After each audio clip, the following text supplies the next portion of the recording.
Hello everyone, एक बार फिर से स्वागत है आपका आपके अपने चैनल निम्स यानी NEET nursing institute of medical science में। जैसा कि हम आपको पता है कि हम प्रारंभ सीरीज स्टार्ट कर चुके हैं और उसके ऑलरेडी लेक्चर्स आना चालू हो चुके हैं। तो उसी सीरीज में आगे हम नेक्स्ट लेक्चर लेके आए हैं आपका मोशन इन 2D के पिछले 10 साल के पीवाईक्यूज के बारे में। इसके पहले हम लोगों ने unit and dimension and motion in 1D इन दो चैप्टर्स के प्रीवियस क्वेश्चंस ऑलरेडी डिस्कस कर लिए हैं। तो इस बार हम डिस्कस करेंगे नेक्स्ट ईयर के मींस मोशन इन 2D के पिछले 10 सालों के पीवाईक्यूज। तो जैसा कि हम लोगों ने लास्ट लेक्चर में भी बताया था आपको कि पिछले 10 सालों में किस ईयर में कितने क्वेश्चंस आए हैं वो हम सबसे पहले डिस्कस करते हैं। तो अगर आप देखेंगे नीट 2023 मणिपुर में जो हुआ था उसमें 2 क्वेश्चंस आए थे। नीट 2023 जो मेन एग्जाम था उसमें भी 2 क्वेश्चंस थे। नीट 2022 के फेज 1 में एक क्वेश्चन था, फेज 2 में भी एक क्वेश्चन था।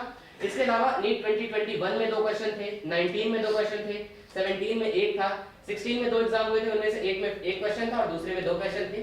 2015 में एक क्वेश्चन आया था, नीट 2015 के कैंसिल्ड पेपर में भी एक क्वेश्चन था। नीट 2014 में 2 क्वेश्चंस थे, नीट 2013 के कर्नाटका वाले एग्जाम में एक और नीट 2013 के मेन एग्जाम में एक। तो टोटल आप देखोगे कि पिछले 10 सालों में टोटल 21 क्वेश्चंस आए हुए हैं इस चैप्टर से। और आउट ऑफ दीस 21 क्वेश्चंस अगर आप कह सकते हो कि most of the question projectile motion के हैं, मतलब प्रोजेक्टाइल मोशन इस चैप्टर का मोस्ट इंपॉर्टेंट टॉपिक है और उसे आप स्किप करके जा ही नहीं सकते। ओके, तो चलिए हम चलते हैं आगे। आपको एक चीज मैंने पिछली बार भी बताया था कि जब भी आपको लेक्चर देखना है तो सबसे पहले फॉर्मूले रिवाइज कर ही लेने हैं। आफ्टर दैट जब भी आपके सामने क्वेश्चन आएगा तो आप स्क्रीन को पॉज करोगे, क्वेश्चन को सॉल्व करोगे, उसके बाद ही आपको सॉल्यूशन देखना है। ठीक है, तो चलिए चलते हैं अपने क्वेश्चन की ओर। एक चीज और, 21 क्वेश्चंस है, मींस टोटल 84 मार्क्स का आप समझ लीजिए कि टेस्ट हो रहा है। आपको at the end comment section में बताना है कि आपको इन 21 क्वेश्चन में कितने क्वेश्चन सही हुए, मतलब 84 में आपको टोटल कितने मार्क्स मिले। ठीक है, चलिए चलते हैं। आपको एक चीज और बता दी थी कि निम्स का इंस्टाग्राम और टेलीग्राम पेज भी बन चुका है। तो आपको जो भी लेक्चर शूट हो रहा है उसके सारे नोट्स आपको टेलीग्राम चैनल में प्रोवाइड कर दिए जाएंगे, जिसका लिंक डिस्क्रिप्शन में आपको दे दिया जाएगा। तो आपको लेक्चर के साथ साथ ही टेलीग्राम ग्रुप और इंस्टाग्राम भी ज्वाइन कर लेना है, जिससे आप कोई भी अपडेट मिस ना कर पाओ। ठीक है, चलिए चलते हैं आगे। तो ये है आपका पहला क्वेश्चन जो किया है नीट 2023 मणिपुर में। क्वेश्चन है, a ball is projected from a point with velocity 20 metre per second at an angle 60 degree to the horizontal direction. ठीक है, at the highest point B of the path as shown in figure the velocity of the ball will be. ठीक है, projectile motion से question है, समझ लीजिए ये आपका हॉरिजॉन्टल है और यहां से एक बॉल को प्रोजेक्ट किया जा रहा है at an angle 60 degree from the horizontal. Okay, तो इसकी ट्रैजेक्टरी कुछ ऐसी बनेगी। ओके, तो जब आपकी ट्रैजेक्टरी कुछ ऐसी बनेगी और आपको बोल रहा है कि बॉल को किस वेलोसिटी से फेंका जा रहा है, बॉल की वेलोसिटी है आपकी 20 मीटर पर सेकंड। ओके, तो आपसे क्या पूछ रहा है, the velocity of the ball will B, मतलब समझ लीजिए कि इसे इन्होंने कह दिया है पॉइंट ए, इसे कह दिया इन्होंने पॉइंट बी और इन्होंने बोला है कि पॉइंट बी पर इसकी वेलोसिटी क्या होगी। ठीक है, आपको पता है कि जब बॉल को फेंका जाता है तो उसकी वेलोसिटी के 2 कंपोनेंट होते हैं। कौन कौन से होते हैं वो 2 कंपोनेंट? एक हो जाता है आपका हॉरिजॉन्टल कंपोनेंट और एक हो जाता है आपका वर्टिकल कंपोनेंट। अगर आपको एंगल हॉरिजॉन्टल से दिया हुआ है तो आपका हॉरिजॉन्टल कंपोनेंट हो जाएगा v cos थीटा और वही वर्टिकल कंपोनेंट क्या हो जाएगा, v sin थीटा। ये कब एप्लीकेबल होगा, जब आपका एंगल हॉरिजॉन्टल से दिया है। आगे आपको एक ऐसा क्वेश्चन भी मिलेगा जिसमें एंगल वर्टिकल से दिया है, तो उस चीज में आपको कंफ्यूज नहीं होना है। ओके, तो देखिए जब वो हाईएस्ट पॉइंट पर पहुंचेगा तब उसकी वर्टिकल वाली वेलोसिटी हो जाएगी 0, क्योंकि अब ऑब्जेक्ट इससे ऊपर नहीं जाएगा। तो उस वक्त पर सिर्फ कौन सी वेलोसिटी बचेगी, सिर्फ और सिर्फ हॉरिजॉन्टल वेलोसिटी। तो velocity at highest point means velocity at b is equal to हो जाएगा आपका v cos थीटा। ठीक है, तो वेलोसिटी एट b हम लोग निकाल लेते हैं, v मतलब कि 20 और cos थीटा मतलब कि cos 60 डिग्री। ओके, ठीक है, तो हम लोग कहते हैं 20 और cos 60 डिग्री की वैल्यू आपको पता ही है, होती है 1/2। ठीक है, तो वेलोसिटी एट हाईएस्ट पॉइंट क्या निकल के आ जाएगी, 10 metre per second. Okay, hopefully ये क्वेश्चन भी प्रॉपर्ली समझ आया होगा। करेक्ट ऑप्शन हो जाएगा आपका option number D, 10 metre per second. Okay, तो एक बार पॉज करिए, स्क्रीनशॉट लीजिए।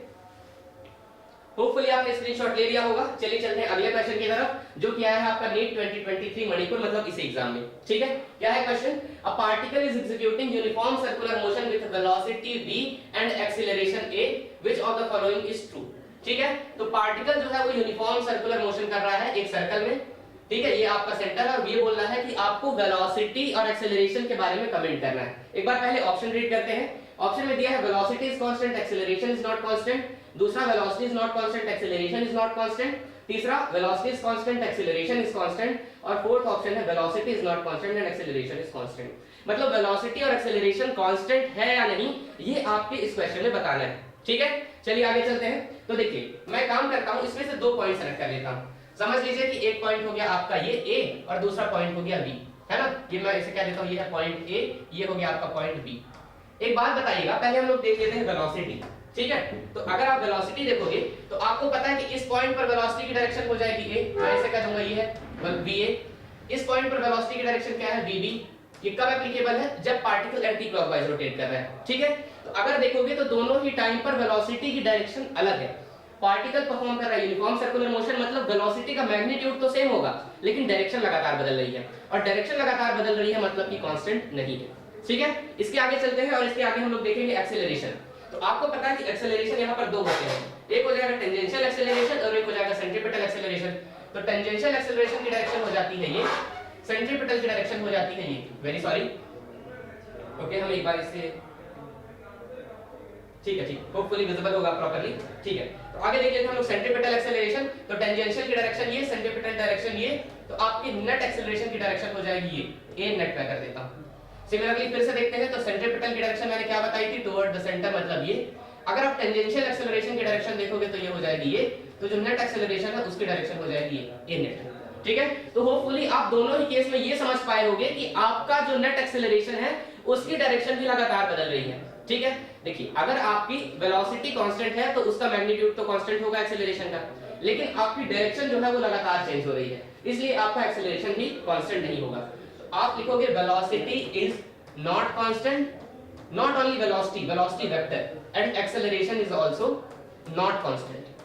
तो आपका देखिए करेक्ट ऑप्शन कौन सा हो जाएगा, velocity is not constant, acceleration is not constant, मतलब ऑप्शन नंबर बी आपका करेक्ट आंसर हो जाएगा। होपफुली ये क्वेश्चन भी प्रॉपर्ली समझ पाए होंगे आप स्क्रीनशॉट ले सकते हो इसका, ठीक है। होपफुली आपने स्क्रीनशॉट ले लिया होगा। चलिए चलते हैं अगले क्वेश्चन की तरफ, जो कि है आपका नीट 2023 में। आपको वीडियो को पॉज करना है, क्वेश्चन खुद से सॉल्व करना है। होपफुली आपने वीडियो पॉज करके क्वेश्चन सॉल्व किया होगा। चलिए देखते हैं क्वेश्चन नीट 2023 का। फिर से क्वेश्चन प्रोजेक्टाइल मोशन से दिख रहा है। A bullet is fired from a gun at a speed of 280 meter per second in the direction 30 degree above the horizontal. Then maximum height attained by the bullet is, ठीक है। तो ये आपका horizontal है और इस बुलेट को fire किया जा रहा है कितने एंगल पे, ठीक है, 30 डिग्री फ्रॉम द हॉरिजॉन्टल से फायर किया जा रहा है। ये हॉरिजॉन्टल, हॉरिजॉन्टल से 30 डिग्री पर। वेलोसिटी कितनी है, वेलोसिटी है आपकी 280 मीटर पर सेकंड, ठीक है। एक बार हम ट्रैजेक्टरी ड्रॉ करते हैं, तो ट्रैजेक्टरी कुछ ऐसी हो जाएगी आपकी, ठीक है। तो देखिए, जब पार्टिकल हाईएस्ट पॉइंट पर पहुंचेगा, एक चीज और, हमने ट्रैजेक्टरी थोड़ी सी सही नहीं बनाई, ओके अब बेटर, ठीक है। तो क्या बोल रहा है, देखिएगा, the maximum height attained by the bullet is, मतलब आपको इस क्वेश्चन में एच मैक्स की वैल्यू बतानी है, ठीक है। तो ये सवाल तो एकदम फार्मूला बेस्ड हो गया जो कि नीट 2023 में आया है। एच मैक्स का फार्मूला क्या होता है, एच मैक्स का फार्मूला हो जाता है आपका u square sin square theta upon of 2g। आप एच मैक्स और r का फार्मूला कैसे याद रखो, इसके लिए एक मैंने शॉर्ट्स बनाया था, उसकी लिंक भी मैं आपको डिस्क्रिप्शन में दे दूंगा, तो आपको उससे ये याद करना आसान हो जाएगा कि आप एच मैक्स और रेंज का फार्मूला कैसे याद रखो। ओके, चलिए आगे देखते हैं। तो u स्क्वायर मतलब कि 280 का square, 280 into 280 into sin square theta. sin square theta का मतलब sin थीटा का स्क्वायर, मतलब sin 30 का स्क्वायर, sin 30 का square upon of 2g, means 2 into g की वैल्यू आपको लेनी है यहाँ पर 9.8, ठीक है। आपको क्वेश्चन में लिख दिया sin थीटा की वैल्यू 0.5 है, ठीक है। चलिए एक पेज और ऐड कर लेते हैं h max की वैल्यू निकालने के लिए। तो देखिए क्या निकालना है आपको, h max u स्क्वायर मतलब क्या हो गया है 280 into 280 into sin 30 की वैल्यू 1/2 होती है, तो आपको यहाँ पे करना है 1/2 का स्क्वायर अपॉन 2 into 9.8, ठीक है। ओके, आगे सॉल्व करते हैं। तो h max की वैल्यू आपको निकालनी है। आपको सबसे पहला करना पड़ेगा 28 into 28, 1/2 1/4 बन जाएगा, मतलब 4 नीचे आ जाएगा। तो पहले काम करते हैं 28 into 28 कर लेते हैं। 28 into 28, 8 8 जा 64 का 4 कैरी आई 6, 8 2 जा 16 और 6 22। सिमिलरली 8 2 जा 16 का 6 कैरी आई 1, 2 2 जा 4 और 1 5, ठीक है। तो ये हो गया 4, ये हो गया 8, ये हो गया 7, मींस 784 आ रहा होगा आपको 280 into 280 और 20 आपको अपने से लगा लेना है। तो 78400 into 1/2 बन चुका है 1/4, तो इसे हम लोग नीचे ही लिख लेते हैं। तो ये बन जाएगा 4 2 जा 8 मींस 8 into 9.8, ठीक है। एक काम करते हैं 98 का भी 8 से मल्टीप्लाई कर देते हैं। क्या करना है आपको 98 into 8, ठीक है। 8 8 जा 64 का 4 कैरी आई 6, 9 8 जा हो जाएगा आपका 72 और 6 कितना हो गया 78, ठीक है। तो आपका ये बन जाएगा 78.4, ठीक है। तो h max की वैल्यू क्या निकल के आ जाएगी आपकी 78400 अपॉन ऑफ 78.4। ओके ठीक है, तो आपको साफ साफ दिख रहा है कि एच मैक्स की वैल्यू आपकी कितनी निकल के आ रही है 1000 मीटर। तो चलिए देखते हैं ऐसा कोई ऑप्शन दिया गया है या नहीं। बिल्कुल आपको ऑप्शन नंबर बी दिया गया है यहाँ पे 1000 मीटर, तो आपका ऑप्शन नंबर बी बिल्कुल करेक्ट ऑप्शन हो जाएगा। ठीक है, एक बार आप इसका स्क्रीनशॉट लीजिएगा। ठीक है, होपफुली आपने स्क्रीनशॉट ले लिया होगा। चलिए देखते हैं अगला क्वेश्चन जो कि फिर से आया हुआ है नीट 2023 में। क्या बोल रहा है क्वेश्चन में, a horizontal bridge is built across a river, a student is standing on the bridge throw a small ball vertically upward with a velocity of 4 meter per second. The ball strikes the water surface after 4 seconds. Then height of bridge above the water surface is.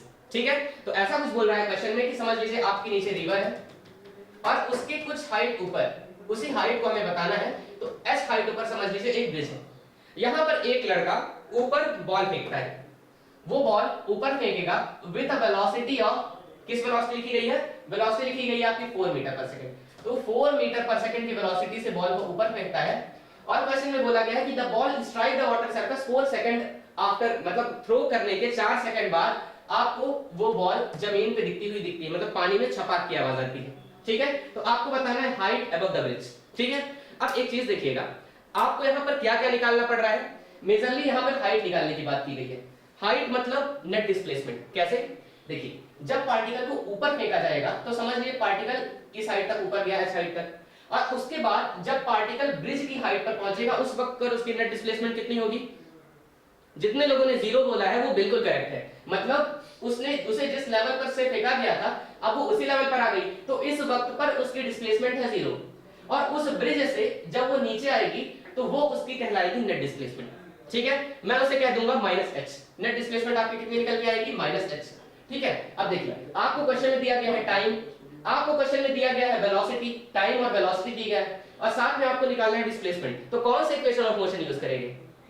ठीक है, अगर जिन लोगों ने guess किया है s = ut + ½ at², वो बिल्कुल सही है, यही इक्वेशन ऑफ मोशन यहां पर लग रहा होगा।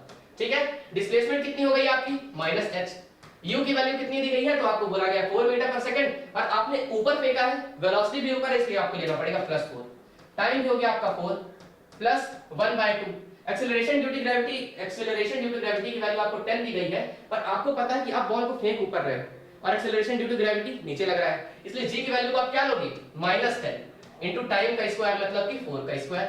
ठीक है, आगे बढ़े तो क्या हो जाएगा, देखिएगा -h = 4 4 = 16, और ये माइनस को बाहर ले लेते हैं तो ये पहले तो बन जाएगा 4 का स्क्वायर 16, 16 का हाफ बन गया 8, और 8 × 10 मतलब 80, तो यहाँ पे हम लोग लिख देंगे -80।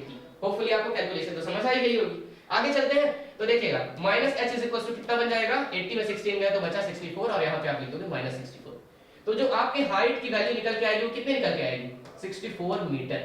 ठीक है, तो होपफुली आपको प्रॉपर्ली समझ आ गया होगा कि इस जो ब्रिज की हाइट है वो कितने ऊपर है, ब्रिज रिवर की सरफेस से 64 मीटर ऊपर है, जो कि दिया गया है ऑप्शन नंबर बी में। ठीक है, होपफुली ये क्वेश्चन भी प्रॉपर्ली समझ आ गया होगा आपको, नीट 2023 का ये क्वेश्चन था, आप इसका स्क्रीनशॉट ले सकते हो। ठीक है, चलिए चलते हैं, इसके बाद है आपका क्वेश्चन नंबर 5। ये क्वेश्चन आया हुआ है आपके नीट 2022 के फेज 2 में। ठीक है, क्या है क्वेश्चन में, a cricket ball is thrown by a player at a speed of 20 meter per second in the direction 30 degree above the horizontal. The maximum height attained by the ball during the motion is। ठीक है, फिर से question वही है कि projectile motion है, ये आपका हॉरिजॉन्टल है, यहां से 30 डिग्री एंगल पर एक बॉल को फेंका गया। इनिशियल वेलोसिटी क्या दी गई है, इनिशियल वेलोसिटी आपकी दी गई है 20 मीटर पर सेकंड। ठीक है, और ये आपकी ट्रैजेक्टरी है। ओके, क्या बोला गया, मैक्सिमम हाइट, अभी हम लोगों ने पीछे फार्मूला देख ही लिया है, आपको इस h max की वैल्यू यहां पर बतानी है। ठीक है, तो h max का फार्मूला मैंने अभी आपको क्या बताया, h max का फार्मूला हो जाएगा आपका u² sin² θ/ 2g हो जाएगा। चलिए आगे सॉल्व करते हैं, तो आपके u² की वैल्यू कितनी है, 20 का स्क्वायर, 20 × 20 इनटू sin 30 की वैल्यू आपको पहले से पता है 1/2 होती है, तो यहां पे आ जाएगा आपका 1/2 का स्क्वायर अपॉन ऑफ 2 × g की वैल्यू आपको क्वेश्चन में बोला गया है 10 लेने के लिए। ठीक है, आगे सॉल्व करते हैं, चलिए। ओके, तो ये 0 से, ठीक है, ये 10 और 2 बन जाएगा 20, तो इस 20 से एक 20 कट जाएगा, तो क्या बचेगा आपका 20 इनटू ये 1/2 का स्क्वायर बन जाएगा आपका 1/4। ठीक है, ये 4 20 से कट जाएगा, तो आपका आंसर आ जाएगा 5, और आपको निकालनी है h max, तो आंसर आ जाएगा आपका मीटर में। ठीक है, तो देखिए ऐसा कोई ऑप्शन दिया गया है, बिल्कुल ऑप्शन नंबर बी दिया गया है, जो कि करेक्ट आंसर है आपका, option number B is your correct answer. आप इसका भी स्क्रीनशॉट ले सकते हो। ठीक है, एक बार चलते हैं अगले क्वेश्चन की तरफ। ओके, तो क्वेश्चन है आपका नीट 2022 फेज 1 का। बोला क्या है, a ball is projected with velocity 10 metre per second at an angle 60 degree with the vertical. देखिए इस क्वेश्चन में एक चीज आपको ध्यान देनी है कि इस बार एंगल आपका वर्टिकल से दिया हुआ है, ठीक है। Its speed at its highest point of the trajectory is, आपको फिर से हाईएस्ट पॉइंट पे स्पीड बतानी है, लेकिन सबसे खास बात यह है कि इस बार एंगल आपका वर्टिकल डायरेक्शन से दिया हुआ है, ठीक है। तो मैं इसी क्वेश्चन की बात कर रहा था। चलिए देखते हैं, एक बार डायग्राम ड्रॉ कर लेते हैं इसका। तो कैसा बनेगा, ये आपका बन गया हॉरिजॉन्टल, यहां से आपकी बॉल को फेंका गया। मैं एक बार ट्रैजेक्टरी बना देता हूं, ये आपकी ट्रैजेक्टरी बनी, और ये जो एंगल है, इस बार ये एंगल 60 डिग्री कहां से दिया हुआ है, इस बार ये एंगल 60 डिग्री दिया है यहां से, ठीक है। आपकी वेलोसिटी कितनी दी गई है, वेलोसिटी दी गई है आपकी 10 metre per second, 10 metre per second, ठीक है। तो अगर इस बार एंगल 60 डिग्री इधर से है, तो अगर आप वेलोसिटी के दो कंपोनेंट बनाओगे, तो वो कंपोनेंट कैसे बनाओगे, एक कंपोनेंट बनेगा आपका हॉरिजॉन्टल कंपोनेंट और दूसरा कंपोनेंट बनेगा आपका वर्टिकल कंपोनेंट। इस बार हॉरिजॉन्टल कंपोनेंट बनेगा आपका v sin थीटा और वर्टिकल कंपोनेंट बनेगा आपका v cos थीटा, ठीक है। v sin theta is equal to कितना हो जाएगा, v sin theta is equal to हो जाएगा आपका v है 10 और sin थीटा मतलब कि sin कितनी हो जाएगी, sin 60 डिग्री, याद रखिएगा। तो v sin 60 डिग्री मतलब 10 sin 60 डिग्री मींस 10 into √3/2। आगे चलते हैं, v cos theta, v cos theta मतलब 10 into cos 60 degree, cos 60 degree की वैल्यू कितनी हो जाती है 1/2। तो यहां पे वेलोसिटी आ जाएगी आपकी 5 मीटर पर सेकंड और इसके अकॉर्डिंग हो जाएगी आपकी 5√3 मीटर पर सेकंड। आपको एक चीज देखनी है, उसके हाईएस्ट पॉइंट पर जब पहुंचेगा, तो हाईएस्ट पॉइंट पर पहुंचने पर कौन सी वेलोसिटी बचती है, वो बचती है आपकी हॉरिजॉन्टल वेलोसिटी। तो आप लिखोगे अगर velocity at highest point is equal to velocity जो कि हॉरिजॉन्टल कंपोनेंट की है, जो कि है आपकी v sin थीटा, और v sin थीटा की वैल्यू आप लोगों ने निकाली ली है, कितनी निकल के आई है 5√3 मीटर पर सेकंड, ठीक है। तो देखिए ऐसा कोई ऑप्शन दिया गया है क्या, बिल्कुल ऑप्शन नंबर बी आपका दिया गया है, जो कि करेक्ट आंसर है आपका इस क्वेश्चन का, ठीक है। होपफुली समझ में आ गया होगा कि जब वर्टिकल से एंगल दिया हो उस वक्त पर आपको कैसे सॉल्व करना है, ठीक है। चलिए चलते हैं अगले क्वेश्चन पे, जो कि है आपका क्वेश्चन नंबर 7। ओके, ये है आपका क्वेश्चन नंबर 7 जो कि आया हुआ है आपके नीट 2021 में। क्या बोल रहा है क्वेश्चन में, a particle moving in a circle of radius r with uniform speed take time t to complete one revolution, ठीक है। तो मान लीजिए मैंने एक सर्कल ड्रॉ किया, अब ये क्या है, ये पार्टिकल है, इसका जो इस सर्कल है इसका रेडियस r है और पार्टिकल जो है वो यूनिफॉर्म सर्कुलर मोशन कर रहा है और यूनिफॉर्म स्पीड से, और उसे टोटल t टाइम लग रहा है पूरा रिवॉल्यूशन कंप्लीट करने में, ठीक है। तो एक बात बताइएगा, अगर पार्टिकल पूरा रिवॉल्यूशन कर रहा है तो वो डिस्टेंस कितनी कवर कर रहा है, distance is equal to perimeter of circle, जो कि हो जाता है आपका 2πr, ठीक है। रेडियस आपका r दिया है। तो एक बात बताइएगा, वेलोसिटी इज इक्वल टू क्या हो जाएगा, वेलोसिटी इज इक्वल टू हो जाएगा आपका डिस्प्लेसमेंट अपॉन टाइम। एक काम करते हैं, इसे r नहीं लिखते हैं, इसे हम लोग d लिख देते हैं, या फिर हां d लिख लेते हैं, बेटर होगा, ठीक है। तो velocity is equal to velocity is equal to हो जाएगा आपका डिस्प्लेसमेंट अपॉन टाइम, मतलब 2, ठीक है। वेरी सॉरी, एक्चुअली होता क्या है कि ठीक है, ये मच्छर बैठ रहा था यहाँ पे, इसलिए थोड़ी सी स्क्रीन मूव कर रही थी, डोंट वरी, ठीक है। अभी करेक्ट है, ठीक है। देखिएगा, तो मैंने कहा velocity is equal to displacement upon time, मतलब 2πr अपॉन t, ये आपकी क्या निकल के आ जाएगी, नेट वेलोसिटी निकल के आ जाएगी, ठीक है। तो आपको वेलोसिटी मिल चुकी है। आपसे आगे क्या बोला है क्वेश्चन में, if the particle is projected with the same angle at an angle theta to the horizontal, ठीक है, सेम स्पीड से theta angle to the horizontal पर फेंका जाता है, the maximum height attained by it is equal to 4r। तो कितनी height attain करेगा, 4r के इक्वल, then angle of projection theta is given by, ठीक है। एक बात बताइए, ये आपका प्लेन है, पार्टिकल इस सर्कल में चल रहा है, ठीक है। तो अब मान लीजिए इस प्लेन से उसे थीटा एंगल पर फेंका जाता है, वेलोसिटी सेम है, लेकिन इस प्लेन से उसका एंगल कितना है, थीटा। तो कितनी हाइट तक जाएगा, वो जाएगा आपके 4r हाइट तक, जितना रेडियस है उसके 4r हाइट तक वो ऊपर जा रहा है, ठीक है। तो अगर वो 4r हाइट तक ऊपर जा रहा है तो आपने उसे कितने एंगल पर प्रोजेक्ट किया होगा, ये क्वेश्चन में पूछा जा रहा है, ठीक है। आगे सॉल्व करते हैं, देखिएगा।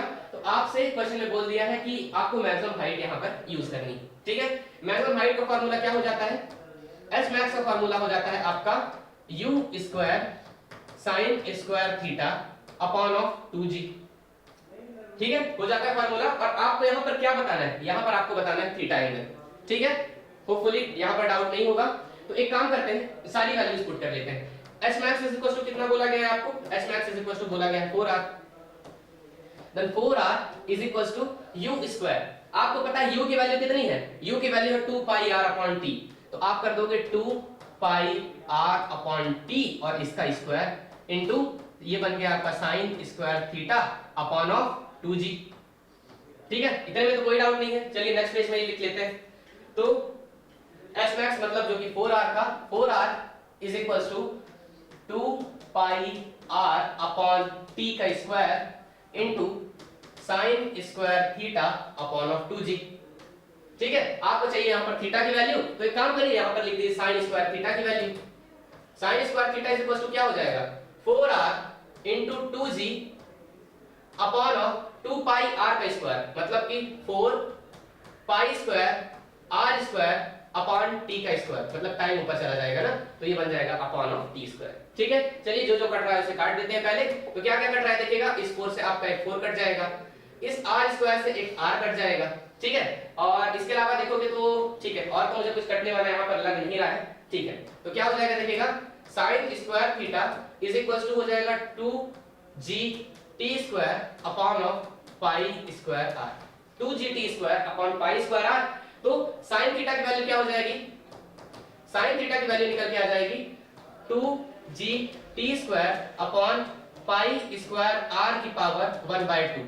ठीक है, तो थीटा की वैल्यू क्या निकल के आ जाएगी, आपकी थीटा की वैल्यू निकल के आ जाएगी sin inverse 2g t square upon pi square r की पावर 1/2। ठीक है, तो ये थीटा की वैल्यू निकल के आएगी sin inverse 2g t square upon pi square r की पावर 1/2। ठीक है, ऐसा कोई ऑप्शन लिखा है देखिए 2g t square upon pi square r की पावर 1/2 और यहाँ पर sin इनवर्स, मतलब आपका ऑप्शन नंबर ए बिल्कुल करेक्ट ऑप्शन हो जाएगा। ठीक है, देखिए क्वेश्चन को एक बार समझ लीजिएगा कि इससे मान लीजिए ये प्लेन है, तो इस प्लेन से इसे थीटा एंगल पर फेंका गया तो कितनी हाइट कवर करेगा, इस चीज की बात कर रहा है वो इस क्वेश्चन में। ठीक है, होपफुली ये क्वेश्चन प्रॉपर्ली समझ आ गया होगा, ऑप्शन नंबर ए इसका करेक्ट आंसर हो जाएगा। ठीक है, चलिए चलते हैं अगले क्वेश्चन की तरफ, जो कि है आपका नीट 2021। क्या बोल रहा है, a car start from rest and accelerate at 5 metre per second square at time is equals to 4, sorry ठीक है वो तो फुल स्टॉप के बाद था। तो कार स्टार्ट करती है रेस्ट से और एक्सेलरेट करती है 5 मीटर पर सेकंड स्क्वायर। ठीक है, at time t is equals to 4 second a ball is dropped out of a window by a person sitting in a car। ठीक है, तो आपकी एक कार है, कार एक्सेलरेट करना चालू कर रही है, 4 सेकंड बाद जब एक्सेलरेट करेगी तो उसके पास कुछ वेलोसिटी होगी, तो उस वक्त पर एक पर्सन जो विंडो के किनारे बैठा है वो एक बॉल ड्रॉप कर दे रहा है कार के साइड से। ठीक है, what is the velocity and acceleration of ball at t is equals to 6 second. ठीक है, तो t is equals to 4 second पर बॉल को ड्रॉप किया गया है और t is equals to 6 second पर आपसे वेलोसिटी और एक्सेलरेशन बोल रहा है उस बॉल का। ठीक है, तो एक काम कर लेते हैं, सबसे पहले हम लोग एक कार बना लेते हैं। ठीक है, ये बन गई आपकी कार। ठीक है, और उस कार में उसमें क्या बोल रहा है, जस्ट वेट अ सेकंड। ठीक है, ओके, तो ये आपकी कार जो है ऐसा कुछ बोल रहा है कि एक्सेलरेट कर रही है with an acceleration of 5 metre per second square. ठीक है, और ये 4 सेकंड तक इस एक्सेलरेशन से मूव कर रही है। यहां पे बना लेते हैं कार का विंडो। ठीक है, तो जब ये 4 सेकंड चल चुकेगी उस वक्त पर कार की वेलोसिटी क्या होगी, वेलोसिटी इज इक्वल्स टू हो जाएगी u प्लस 80। आपसे क्वेश्चन में बोला गया कि कार ने स्टार्ट किया रेस्ट से और एक्सेलरेट कर रहा है 4 मीटर पर सेकंड स्क्वायर से, सॉरी 5 से, तो ये हो जाएगा 0 प्लस 5 और टाइम है आपका 4 सेकंड, मतलब इसकी वेलोसिटी हो जाएगी 20 metre per second at t is equals to 4 second. ठीक है, जब उसकी वेलोसिटी 20 मीटर पर सेकंड है उस वक्त पर इस खिड़की से एक बॉल को ड्रॉप कर दिया जाता है। ठीक है, तो जब उस बॉल को ड्रॉप किया जाएगा तो when ball is drop, when ball is drop, तो उस बॉल की velocity of ball in x direction कितनी होगी, आपको पता है कि कार सीधे सीधे चल रही है, तो x डायरेक्शन की वेलोसिटी जो कार की वेलोसिटी होगी वही बॉल की वेलोसिटी होगी, मतलब आप यहां पे लिख दोगे हो जाएगी वो 20 metre per second. When ball is drop कितने सेकंड पे की गई है, t is equal to 4 second पे। और देखिए उस वक्त पर उसकी वर्टिकल वेलोसिटी कितनी होगी, तो आपको पता है कि उस वक्त ड्रॉप किया जा रहा है तो उस वक्त पर उसकी वर्टिकल वेलोसिटी होगी 0, v by at sorry velocity of ball in y direction is equal to हो जाएगी आपकी 0 मीटर पर सेकंड। ठीक है, अब बात करते हैं हम लोग हॉरिजॉन्टल, सॉरी अब बात करते हैं, अभी तो t is equal to 4 second पर बात हो रही है, अब आपको बात करनी है t is equal to 6 second पर। t is equal to 6 second पर इस वक्त पर आपको बतानी है वेलोसिटी ऑफ बॉल। ठीक है, तो velocity of ball in x direction कितनी हो जाएगी, आपको पता है कि पहले जो कार है वो एक्सेलरेट कर रही थी 5 मीटर पर सेकंड स्क्वायर से, इसलिए वेलोसिटी बढ़ रही थी, लेकिन अब वेलोसिटी नहीं बढ़ी। तो x डायरेक्शन पर जितनी वेलोसिटी थी उतनी कांस्टेंट रहेगी, मतलब velocity of ball in x direction is equal to 20 metre per second अब भी रहेगी, लेकिन y डायरेक्शन में चेंज होगी। क्यों चेंज होगी? क्योंकि अब नीचे लग रहा होगा एक्सेलरेशन ड्यू टू ग्रेविटी, और वो कितनी हो जाएगी? वो हो जाएगी u + at, u by plus a by into t। तो वेलोसिटी इन y डायरेक्शन कितनी हो जाएगी? आपको पता है इनिशियल तो इसकी 0 थी, एक्सेलरेशन नीचे कितना लेना है 9.8 या 10, एक बार देख लेते हैं। हमें लेना है यहाँ पे 10, ठीक है। तो अगर 10 लेना है तो हम लोग लिख लेते हैं यहाँ पे 10 a बाई लिखा है ना, a बाई, और टाइम कितना लेना है? तो आपको पता है कि 4 सेकंड पे पहले बात करी थी, और अब बात हो रही है आपकी कितने सेकंड पे? 6 सेकंड पे, तो टाइम आ जाएगा आपका 2 सेकंड। तो velocity in y direction is equal to कितने हो जाएगी? 20 मीटर पर सेकंड। तो देखिए at t is equal to 6 second जब आपको बताना है, उस वक्त पर x की वेलोसिटी, x डायरेक्शन की वेलोसिटी है 20 मीटर पर सेकंड, और y डायरेक्शन की भी वेलोसिटी है 20 मीटर पर सेकंड। तो नेट वेलोसिटी क्या हो जाएगी? ये हो जाएगी vx, ये हो जाएगी v by, vx is equal to भी 20 है, सॉरी ये vx है, और v by is equal to भी आपका 20 है। तो v net is equal to कितनी हो जाएगी?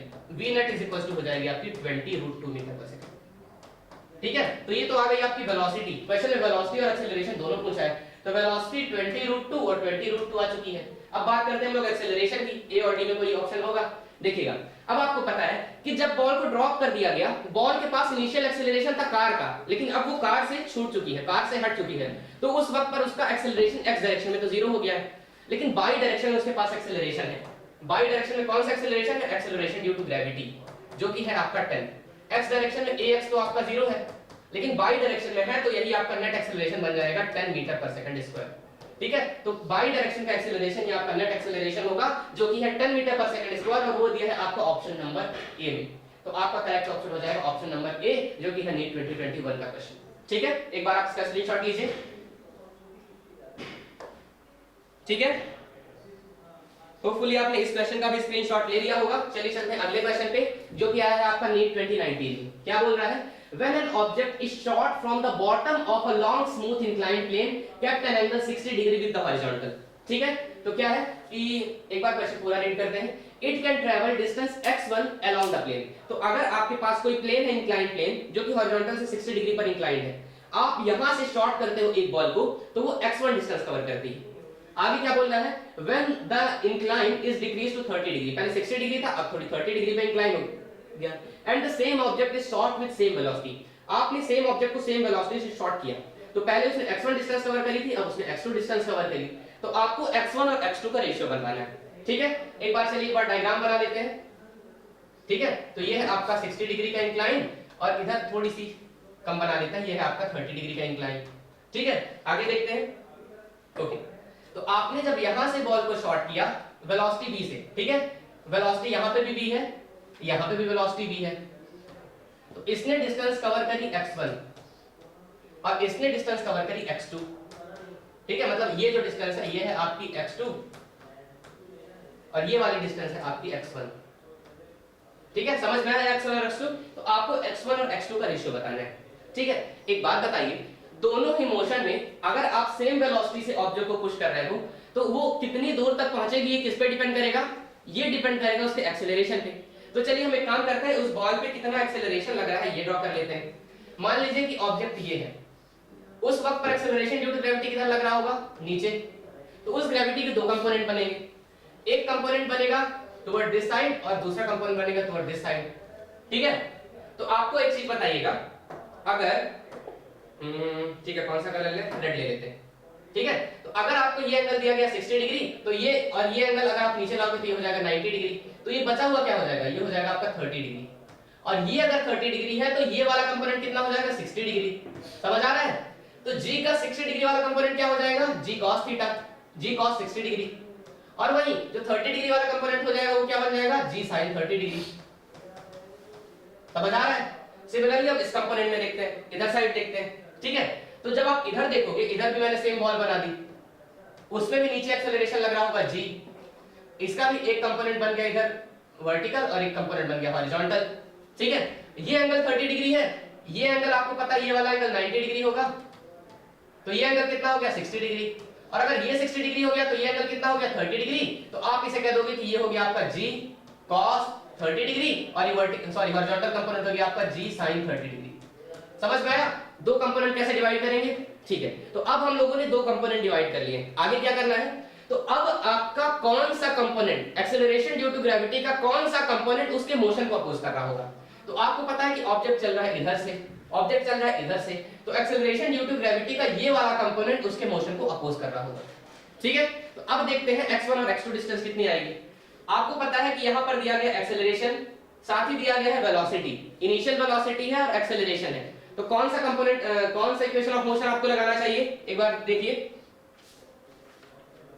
आपको देखिए यहां पर निकालना है x1 की वैल्यू, है ना? तो ठीक है, स्क्वायर, ठीक है, डिस्प्लेसमेंट, ओके ठीक है, आपको पता है डिस्प्लेसमेंट, तो डिस्प्लेसमेंट आपको लगेगा यहां पे v square is equal to 2as square plus 2as। क्यों ऐसा लगेगा? क्योंकि आपके पास है यहां पर डिस्प्लेसमेंट x1 x2, ठीक है, आपके पास है वेलोसिटी और साथ ही में आपके पास तीसरा कंपोनेंट है एक्सेलरेशन। ऐसा सिर्फ एक ही इक्वेशन में आता है, वो इक्वेशन है आपका v square is equal to u square plus 2as। ठीक है, होपफुली आप समझ गए हो कि कौन सा इक्वेशन लगाएंगे, तो इसी इक्वेशन के थ्रू हम सॉल्व करना आगे बढ़ाते हैं। ठीक है, चलिए सॉल्व करते हैं। तो आपको निकालना है x1 अपॉन x2 की वैल्यू। ठीक है, तो एक काम करते हैं, चलिएगा x1 अपॉन x2 कर लेते हैं। ठीक है, तो डिस्प्लेसमेंट आपको देखिए क्या होता है, v square is equal to u square plus 2as। आपको पता है कि दोनों ही केस में ऑब्जेक्ट को ऊपर जाके क्या हो जाना है, रुक जाना है, यहां पे जाके रुक जाना है, तो आपकी फाइनल वेलोसिटी तो हो जाएगी 0। ठीक है, तो और आपकी एक्सेलरेशन जो a है वो आएगा नेगेटिव में, तो आप इसे इधर भेज लीजिए, तो u square is equal to आ जाएगा 2as, s is equal to आ जाएगा u square upon 2a, s is equal to क्या आ जाएगा, u स्क्वायर अपॉन 2a या फिर u स्क्वायर अपॉन 2g जो भी आता है। ठीक है, तो चलिए अब रखते हैं x1 upon x2 is equal to, ठीक है, v square upon 2 into x1 के लिए क्या है, g component g sin theta 2g sin 30 degree, और सिमिलरली इधर भी v square upon of 2g sin 60 degree. ठीक है, आगे सॉल्व करते हैं, देखिएगा, तो जब आप आगे सॉल्व करोगे तो क्या हो जाएगा, ओके सॉरी हमारे पास पेज खाली नहीं है, तो एक नया पेज ऐड कर लेते हैं। हो जाएगा आपका x1 upon x2, x1 upon x2 is equal to हो जाएगा, देखिए ये v स्क्वायर तो यहां से कट गया, क्या कट गया, ये v स्क्वायर से v स्क्वायर कट गया, ये ऊपर चला जाएगा, ये नीचे, तो 2g sin 60 degree upon 2g sin 30 degree लिख लेते हैं। क्या हो जाएगा, 2g sin 60 degree upon 2g sin 30 degree. ठीक है, 2g आपका कैंसिल हो जाएगा, तो आपको x1 अपॉन x2 का रेशियो बताना है। sin 60 डिग्री क्या होता है, √3 अपॉन 2, और sin 30 डिग्री क्या होता है, 1/2। ठीक है, तो 1 ये 2 तो कैंसिल आउट हो जाएगा, तो आपका बचेगा √3/1। तो देखिए ऐसा किस ऑप्शन में दिया गया है, ये दिया गया है आपका ऑप्शन नंबर सी, 1/√3। एक बार हम लोग चेक कर लेते हैं कहीं पे कुछ प्रॉब्लम तो नहीं हुई। sin 60 डिग्री और sin 30 डिग्री हम लोगों ने लिया है, ओके, ओह वेरी सॉरी, जो आपका sin 60 डिग्री होता है वो होता है √3/2 और sin 30 डिग्री 1/2। ठीक है, एक बार चेक कर लेते हैं, शायद कहीं पे हमसे कुछ गड़बड़ी हुई है। ओके, sin 30 अपॉन sin 60, कुछ हम लोगों ने एक्सेलरेशन में शायद गड़बड़ी कर दी। ये है आपका g sin 30 डिग्री, तो v square upon 2g sin 30 degree. यहाँ पे हम लोगों ने एंगल 60 डिग्री लिया था, तो ये अगर आपका 60 डिग्री हो जाता है तो ये cos 60 डिग्री, ये sin 60 degree, oh very sorry, ये है आपका 60 डिग्री, और यहाँ पर आ जा रहा है आपका 30 डिग्री। ठीक है, देखिए यहाँ पे गड़बड़ी हो गई थी हमसे, अगर हम लोगों ने g cos 60 डिग्री लिखा है तो हमें g sin 60 डिग्री लिखना पड़ेगा। ठीक है, कोई बात नहीं, आसान सही है, कुछ भी गड़बड़ी नहीं है हमें, बस यहाँ पे थोड़ी लिखने में गड़बड़ी हो गई हमसे, है ना, कोई बात नहीं, फटाक से उतार लेते हैं जल्दी से, 1 मिनट लगेगा। ठीक है, ये तो हमें पता था कि हमें क्या लगाना है, तो अगले पेज में डायरेक्टली सॉल्व करते हैं। देखिएगा फटाक से x1 अपॉन x2 की वैल्यू हमें सॉल्व करना है। ठीक है, क्या लिखेंगे हम लोग, देखिएगा x1 upon x2 is equal to u square upon 2g, sin की कौन सी वैल्यू लेना है इस बार ध्यान दीजिएगा, 2g sin 60 degree, 2g sin 60 degree, और नीचे हो जाएगा हमारा u square upon 2g sin 30 degree. ठीक है, आगे सॉल्व करके देखिएगा, तो आपका यहां से u स्क्वायर कैंसिल आउट हो जाएगा, तो x1 अपॉन x2 पे क्या निकल के आएगी, x1 अपॉन x2 ये चला जाएगा ऊपर, ये चला जाएगा नीचे, तो ये हो जाएगा 2g sin 30 degree upon 2g sin 60 degree. ठीक है, अब कोई प्रॉब्लम नहीं है, एक साइन की बस प्रॉब्लम हुई थी हम लोगों को, तो हम लोगों ने वो करेक्ट कर लिया है। देखिएगा आगे ये 2g से आपका 2g कट गया, sin 30 डिग्री की वैल्यू हो जाती है आपके पास 1/2 और sin 60 डिग्री की वैल्यू हो जाती है आपके पास √3/2। ये 2 से आपका ये 2 कैंसिल आउट हो जाएगा, तो आपका आंसर आ जाएगा 1/√3। ऐसा ऑप्शन में जरूर दिया गया था। देखिए किस ऑप्शन में दिया गया था, ये दिया गया था आपके ऑप्शन नंबर सी में, जो कि बिल्कुल करेक्ट आंसर है। ठीक है, होपफुली आप ये समझ गए होंगे कि कौन सा कंपोनेंट एक्सेलरेशन का इसके मोशन को अपोज कर रहा है, बस उसी कंपोनेंट को आपको यूज करना है इस फॉर्मूले में। ठीक है, ये हो गया आपका पिछला क्वेश्चन, होपफुली आपने स्क्रीनशॉट ले लिया होगा। चलिए चलते हैं अगला क्वेश्चन, जो कि आपके नीट 2019 में आ गया है। ठीक है, आपको वीडियो को पॉज करना है, खुद से क्वेश्चन को सॉल्व करना है। होपफुली आपने क्वेश्चन को सॉल्व कर लिया होगा। चलिए देखते हैं, आपके क्वेश्चन में कहा गया है a particle moving with velocity v is acted upon by three force as shown by vector triangle pqr, then velocity of particle is। ठीक है, तो मान लीजिए कि आपका कोई पार्टिकल है v वेलोसिटी से जा रहा है और उसमें हम तीन फोर्स लगाते हैं। तीन फोर्स कौन कौन से हैं? एक फोर्स है p, दूसरा फोर्स है आपका q और तीसरा फोर्स है r। तो आप एक चीज देख रहे हो कि तीनों फोर्सेस आपके क्या बना रहे हैं? एक क्लोज लूप बना रहे हैं। थ्री फोर्सेस क्या कर रहे हैं आपके? तीनों जो फोर्सेस हैं वो बना रहे हैं आपके क्लोज लूप। अगर वो तीनों फोर्सेस क्लोज लूप बना रहे हैं तो इसका मतलब कि आपका नेट फोर्स क्या हो जाएगा? आपका नेट फोर्स निकल के आ जाएगा जीरो। नेट फोर्स जीरो आ जाएगा तो मास इनटू एक्सेलरेशन आपका जीरो आ जाएगा। मास इनटू एक्सेलरेशन जीरो मतलब कि एक्सेलरेशन जीरो। ठीक है, क्योंकि उसका मास तो जीरो नहीं है, आपको भी पता है। तो अगर एक्सेलरेशन जीरो है उसका मतलब क्या हो जाएगा? आपकी जो वेलोसिटी है वो कांस्टेंट है। आपकी वेलोसिटी है वो क्या है? कांस्टेंट है। ठीक है, तो velocity is equal to constant किस ऑप्शन में दिया गया है? वो दिया गया है आपके ऑप्शन नंबर ए में। ठीक है, तो आपका करेक्ट ऑप्शन हो जाएगा ऑप्शन नंबर ए। ठीक है, ये कंप्लीट होता है आपका ये क्वेश्चन, होपफुली समझ आ गया होगा आपको। अगला क्वेश्चन है आपका नीट 2017 से। ठीक है, वीडियो को पॉज करिए, क्वेश्चन को सॉल्व करिए। होपफुली आपने खुद से पॉज करके क्वेश्चन को सॉल्व जरूर किया होगा। चलिए देखते हैं, क्वेश्चन में बोला गया है the x and y coordinate of a particle at any time are x is equals to, क्या दिया गया है? 5t minus 2t square, 5t minus 2t square। Similarly y component क्या हो जाएगा? y कंपोनेंट आपका दिया गया है 10t रिस्पेक्टिवली। आगे where x and y are in meter and t is in second, then acceleration आपको बताना है at time t is equals to 2 second। ठीक है, तो अगर आपको डिस्प्लेसमेंट दिया है तो आप वेलोसिटी कैसे निकालते हो? Velocity next direction is equals to ds by dt। ठीक है, ds by dt। अब डिफरेंशिएट करिए, 5t का डिफरेंशिएशन 5, 2t स्क्वायर का डिफरेंशिएशन, तो आपको पता है कि जो चीज पावर में होती है वो आ जाती है कोएफिशिएंट में। तो 2 2 हो गया आपके पास 4 और t स्क्वायर का डिफरेंशिएशन हो जाएगा आपके पास t। ठीक है, इसी तरह y कंपोनेंट में देख लेते हैं, vy is equals to dy by dt, dy by dt। 10t का डिफरेंशिएशन क्या हो जाएगा? 10। ठीक है, आगे चलते हैं। अब हमें निकालना है एक्सेलरेशन, तो पहले निकालते हैं x डायरेक्शन में। एक्सेलरेशन इज इक्वल टू क्या हो जाएगा? Differentiation of velocity in x direction upon dt। इसका डिफरेंशिएशन करिए, 5 का डिफरेंशिएशन कितना आएगा? 0।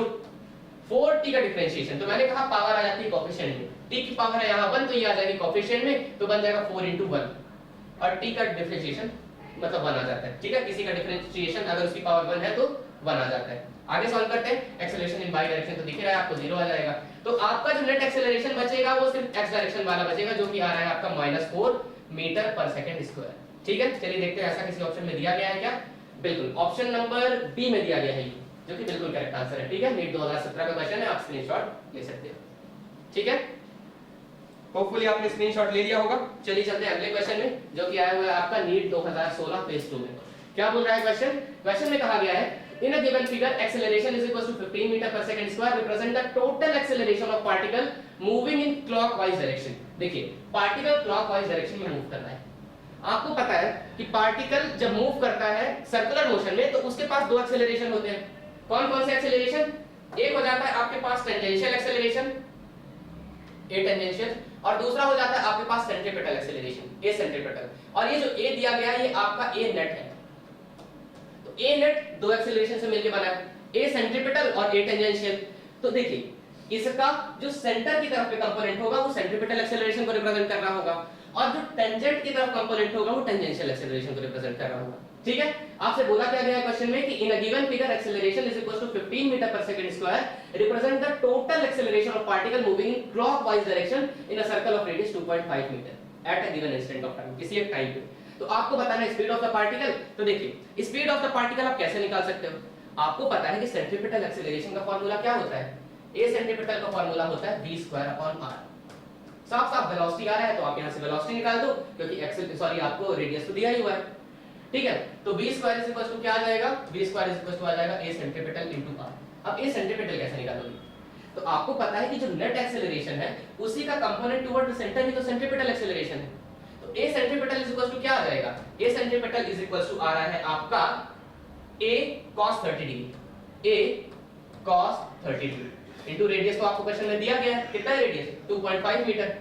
ठीक है, आगे सॉल्व करते हैं। तो v square is equal to आ जाएगा एक्सेलरेशन है आपका 15 metre per second square. cos 30 की वैल्यू कितनी होती है, cos 30 की वैल्यू हो जाती है √3/2 इनटू 2.5। 2.5 को आप चाहो तो 10/4 लिख सकते हो। ठीक है, आपका कैलकुलेशन आसान हो जाएगा। आगे सॉल्व करते हैं। तो v square is equal to क्या हो जाएगा, 150 √3 अपॉन ऑफ 4 टू द 8।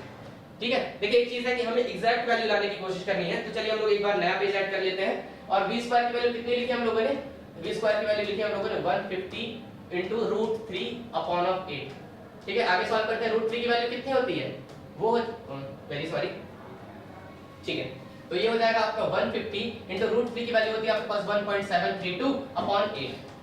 ठीक है, चलिए काम करते हैं, इसे हम लोग बना देते हैं क्या, v स्क्वायर की वैल्यू को हम लोग निकाल रहे हैं, ध्यान दीजिएगा।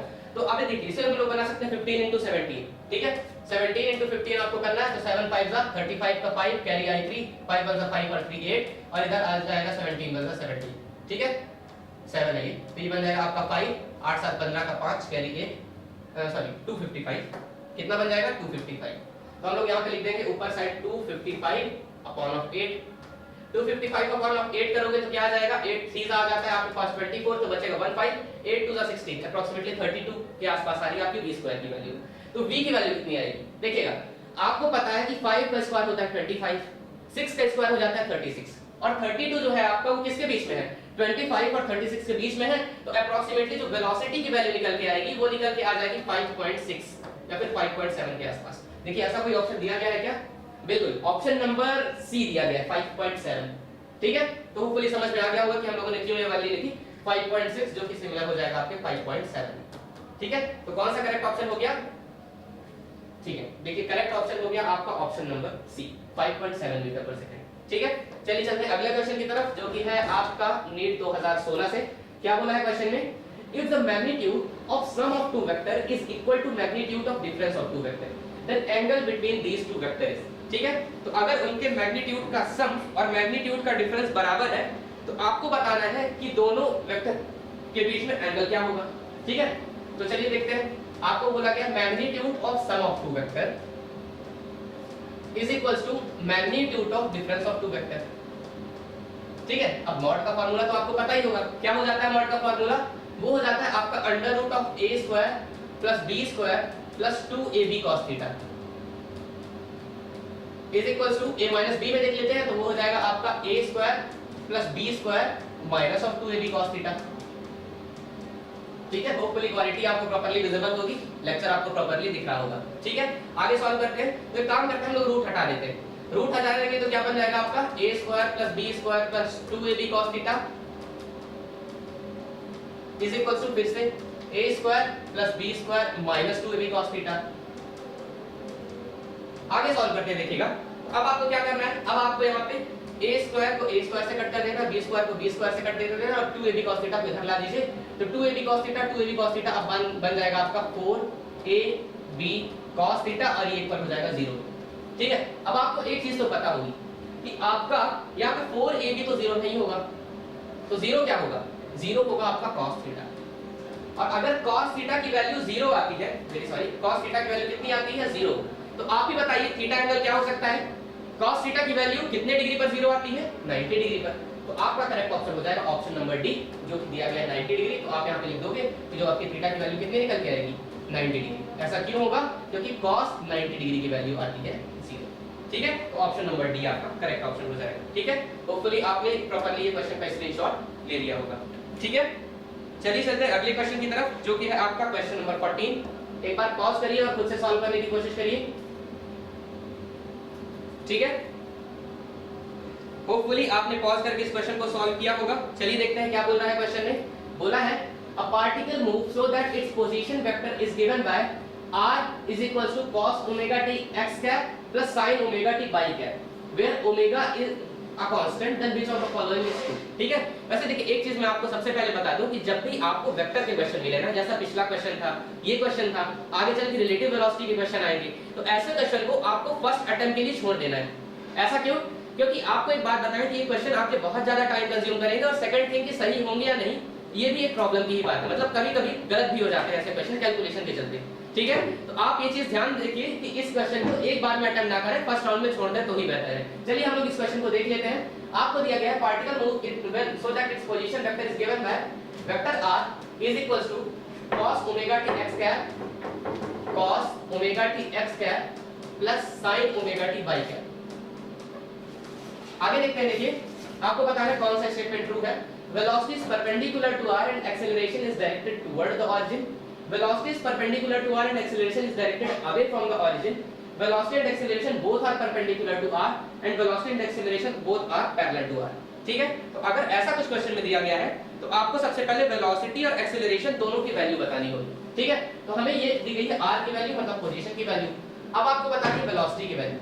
तो चलिए डिफरेंशिएट करते हैं। पोजीशन की डिस्प्लेसमेंट से ही तो वेलोसिटी आती है, तो क्या हो जाएगा, cos थीटा का डिफरेंशिएशन क्या होता है, cos थीटा का डिफरेंशिएशन हो जाता है माइनस sin थीटा। तो ये बन गया, ये देखिए ओमेगा टी जो है आपको पता है कि टी की पावर 1 है, तो ओमेगा आपका आ जाएगा बाहर, तो ये बन जाएगा minus omega sin omega t x cap plus sin theta का डिफरेंशिएशन cos थीटा, तो ये बन जाएगा omega into cos omega t by cap.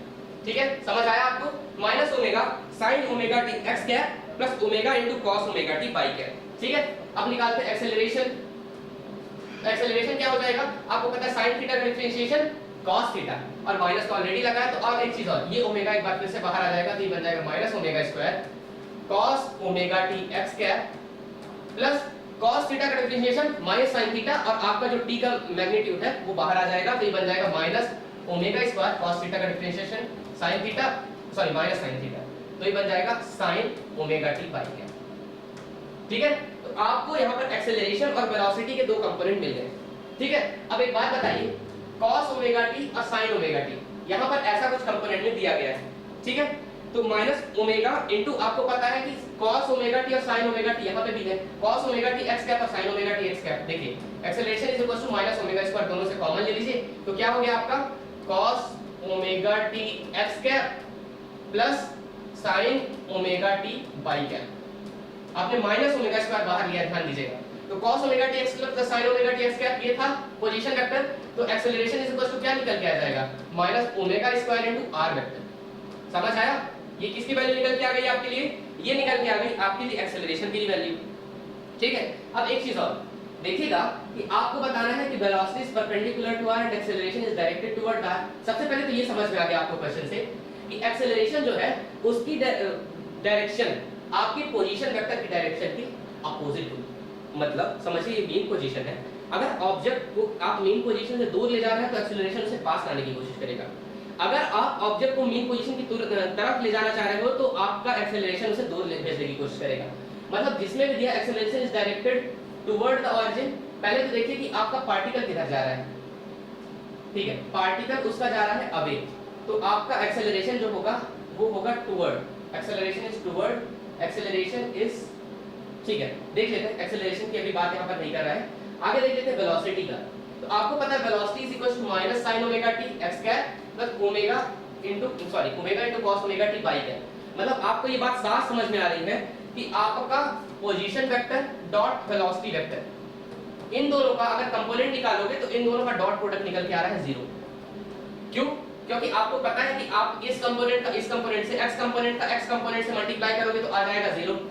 ठीक है, सॉरी आप डॉट प्रोडक्ट कर रहे हो तो x का y से आपको करना पड़ेगा, और आपको पता है x और y इन दोनों का अगर कंपोनेंट करोगे तो आ जाएगा 0। परपेंडिकुलर कंपोनेंट का स्केलर प्रोडक्ट 0 आता है। ठीक है, तो ये आ जाएगा 0। सिमिलरली इसका इससे करोगे तो भी आ जाएगा 0।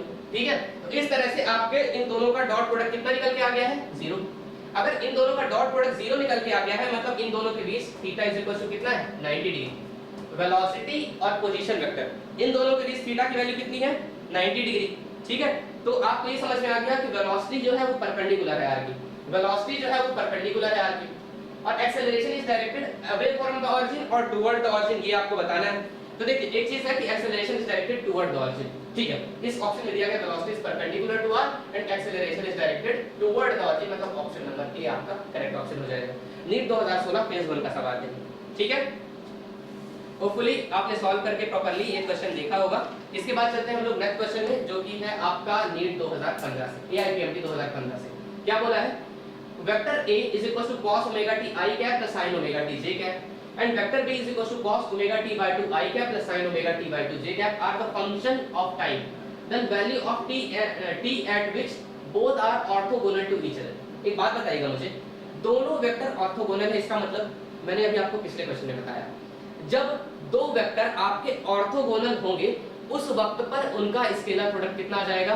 0, और जब उनका स्केलर प्रोडक्ट 0 आ जाएगा उस वक्त पर आपको टाइम की वैल्यू बतानी है, ठीक है। तो एक बार काम कर लेते हैं, चलिए लिख लेते हैं दोनों की वैल्यू। वेक्टर a की वैल्यू आपको दी गई है क्वेश्चन में cos omega t I cap plus sin omega t j cap, sin omega t j cap, ठीक है। आगे देखते हैं, आपके वेक्टर b की वैल्यू दी गई है। क्या दी गई है वेक्टर b की वैल्यू? वेक्टर b की वैल्यू दी गई है आपको cos omega t by 2 I cap plus sin omega t by 2 j cap. और आपको क्वेश्चन में बोला गया है कि ठीक है, आपको उस वक्त पर टाइम की वैल्यू बतानी है जब दोनों ऑर्थोगोनल हो, ठीक है। आपको पता है कि a डॉट b जब दोनों परपेंडिकुलर हो उस वक्त क्या हो जाएगी वैल्यू? 0, ठीक है। एक काम करते हैं, देखिएगा a की वैल्यू क्या दी है? cos omega t I cap और sin omega t j cap. b की value cos omega t by 2 I cap sin omega t by 2 j cap, ठीक है। आपको पता है कि i कंपोनेंट का j कंपोनेंट से मल्टीप्लाई होगा स्केलर प्रोडक्ट में, तो वैल्यू कितनी आ जाती है? 0 आ जाती है ऑलरेडी। तो i और i वालों को साथ में लिख दीजिए, j और j वालों को साथ में लिख दीजिए, है ना। तो क्या हो जाएगा देखिएगा, cos omega t I cap cos omega t by 2 I cap, इन दोनों का डॉट प्रोडक्ट करने पर क्या मिलेगा? sin cos omega t I cap और sin omega t I cap. जब इन दोनों का डॉट प्रोडक्ट आप करोगे तो आपको निकल जाएगी वैल्यू, देखिए एक चीज और कर सकते हैं हम लोग यहाँ पे, cos omega t into I cap और cos omega t by 2 I cap. अगर आप ये करना चाहो तो ठीक है, sin a by 2, ठीक है, cos a sin, ठीक है, दोनों वैल्यू इसी फॉर्म में दी गई हैं, दोनों वैल्यू आपकी cos और cos के फॉर्म में दी है। Just give me a second, ठीक है। तो ऐसे क्वेश्चन के लिए आपको एक चीज ध्यान रखना है कि cos a cos b sin a sin b, ठीक है। एक काम करते हैं, चलिए इन दोनों का डॉट प्रोडक्ट ले लेते हैं, vector a dot vector b करते हैं, ठीक है।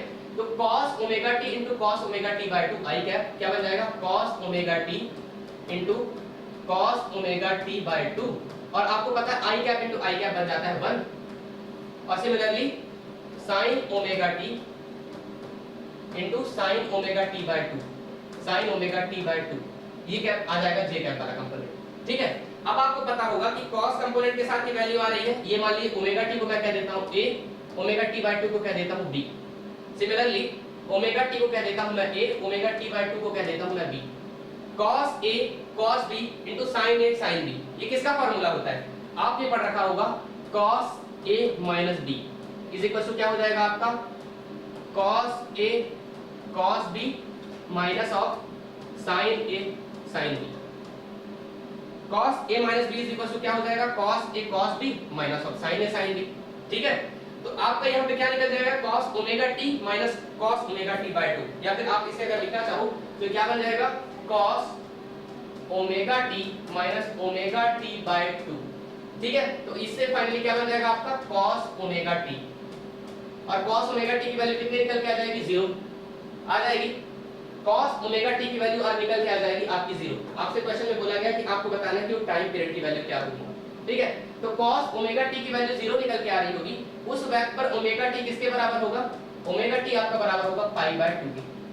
90 डिग्री पर आपकी cos ओमेगा t की वैल्यू 0 होती है, मतलब थीटा 90 डिग्री, मतलब ओमेगा t 90 डिग्री, तो टाइम आ जाएगा पाई अपॉन 2 ओमेगा। एक मिनट दीजिएगा, आपको निकालना है किसकी वैल्यू?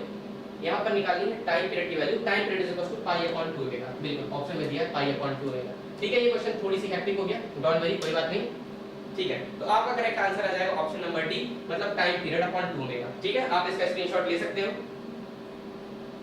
ठीक है। होपफुली आपने इसका स्क्रीनशॉट ले लिया होगा। चलिए चलते हैं इसके बाद अगले क्वेश्चन पे, जो कि क्वेश्चन है हमारा two position vector of a particle r as a function of t is given by r is equals to 4 sin 2 pi t I cap plus 4 cos 2 pi t j cap. ठीक है, तो ये भी vector सही question है। बोला गया है कि पोजीशन वेक्टर रख दी गई है आपके पार्टिकल की as a function of time is given by r vector is equal to 4 sin 2 pi t I cap plus 4 cos 2 pi t j cap where r is in meter and t is in seconds।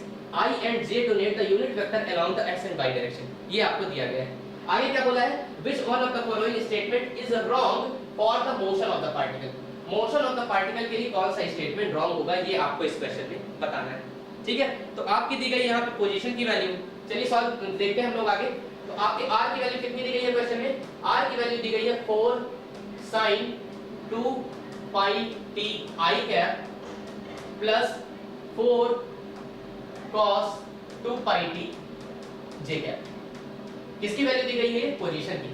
ठीक है, where r is in meter and t is in second and I and j donate the unit vector along the x and y direction respectively। तो आपको बताना है कौन सा statement wrong होगा। ठीक है, अब एक बात बताइएगा, आपकी ये पोजीशन का अगर ये हो जाता है तो अगर आप वेलोसिटी निकालोगे तो क्या आ जाएगा, वेलोसिटी इज इक्वल टू निकल के आ जाएगा sin का कितना हो जाता है, अगर आप डिफरेंशिएशन करोगे हो जाता है आपका cos। तो आप 2 pi t को बाहर निकालो, 2 pi को बाहर निकालो तो ये बन जाएगा 8 pi cos 2 pi t I cap plus 8 pi into minus sine या फिर माइनस 8 pi कर लीजिए, वो ज्यादा बेटर होगा। ठीक है, तो ये बन जाएगा minus 8 pi sin 2 pi t j cap, 2 pi t j cap. किसकी निकल की वैल्यू आ गई, ये आपकी वेलोसिटी की वैल्यू। तो अगर आप वेलोसिटी का मैग्नीट्यूड निकालो, वेलोसिटी का मैग्नीट्यूड चलिए निकाल लेते हैं सबसे पहले। तो वेलोसिटी का मैग्नीट्यूड क्या निकल के आ जाएगा, mod of v is equal to आ जाएगा ये और ये। ठीक है, तो अगर आप इसे निकालोगे तो ये हो जाएगा 8 pi का स्क्वायर प्लस 8 pi का स्क्वायर। तो क्या बन जाएगा देखिएगा 8 pi का स्क्वायर, तो ये बन जाएगा देखिएगा 8, ओके ठीक है 8 pi into 8 pi। अच्छा एक चीज और भी है देखिएगा, अगर आप देखोगे तो ये बन जाएगा आपका 64 प्लस 64, क्या बन जाएगा 64 pi square, 64 pi square plus 64 pi square. आपको ये चीज समझ में आ गई होगी कि यही क्वेश्चन आपका करेक्ट ऑप्शन होने वाला है। ठीक है, वेरी सॉरी, इसे हम थोड़ा सा मूव कर लेते हैं। ठीक है, अभी क्लियर है। ठीक है, तो mod of v is equal to क्या निकल के आ जाएगा, आपको पता है कि 64 into 64 मतलब 2 टाइम ऑफ 64 128 pi स्क्वायर आपका आ रहा है, और 128 pi स्क्वायर तो मॉड v की वैल्यू कभी भी 8 नहीं आएगी, इसलिए आपका ऑप्शन नंबर ए यहाँ पर करेक्ट ऑप्शन हो जाएगा। ठीक है, तो आपसे बोला गया है कि रॉन्ग ऑप्शन बताना है ना, और यहाँ पर दिया गया under root of mod v की वैल्यू कितनी निकल के आ रही है, under root of 128 pi square जो कि 8 के बराबर तो कभी नहीं आएगी, इसलिए आपका ऑप्शन नंबर ए ही यहाँ पर करेक्ट हो जाने वाला है। ठीक है, आगे देखते हैं, अगला क्वेश्चन है आपका। ठीक है, AIPMT 2015 का जो पेपर कैंसिल हो गया था, क्या बोला गया है, a ship is moving westward with a speed of 10 kilometre per hour and ship B 100 kilometre south of A is moving northward with speed of 10 kilometre per hour. अच्छा एक चीज मैं आपको बताना चाहूंगा, ये क्वेश्चन ये चैप्टर एक्चुअली मैं दोबारा रिकॉर्ड कर रहा हूं क्योंकि लास्ट टाइम जब हम लोगों ने रिकॉर्ड किया था तो इस चैप्टर के 2 पार्ट हम लोगों ने ऑलरेडी रिकॉर्ड कर लिए थे, मतलब इसके पहले वाले क्वेश्चन तक हम लोगों ने ऑलरेडी रिकॉर्ड कर लिया था, पर किसी भी टेक्निकल इशू के कारण वो क्वेश्चंस रिकॉर्ड नहीं हो पाए थे। तो इस क्वेश्चन के बाद से मतलब ये AIPMT 2015 का रिलेटिव वेलोसिटी का क्वेश्चन, आफ्टर दैट ये क्वेश्चन आ गया आपका फिर से प्रोजेक्टाइल मोशन का, फिर से ये 2-3 क्वेश्चन है, ये आपके वीडियो के दूसरे पार्ट में ऑलरेडी अपलोड हो चुके हैं। ठीक है, तो ये लेक्चर भी आपको अभी अपलोड हो जाएगा जो कि पार्ट 1 होगा, और पार्ट 2 इसके आगे के क्वेश्चंस के लिए अलग से होगा। ठीक है, so this is all about the lecture. आपको इस चैप्टर के नोट्स इस लेक्चर के बाद तुरंत ही इस डिस्क्रिप्शन बॉक्स में मिल जाएंगे। डिस्क्रिप्शन बॉक्स में आपको टेलीग्राम का लिंक मिलेगा जिसमें आपको इस चैप्टर के क्वेश्चन या फिर इसका जो भी पीडीएफ है वो आपको वहां पर मिल जाएगा। ठीक है, तो इसी के साथ आप इंस्टाग्राम और टेलीग्राम पे भी लिंक्स को फॉलो कर लीजिए, और कोई भी डाउट हो तो आप उस प्लेटफॉर्म पर पूछ सकते हो। So this is all about the lecture, thank you.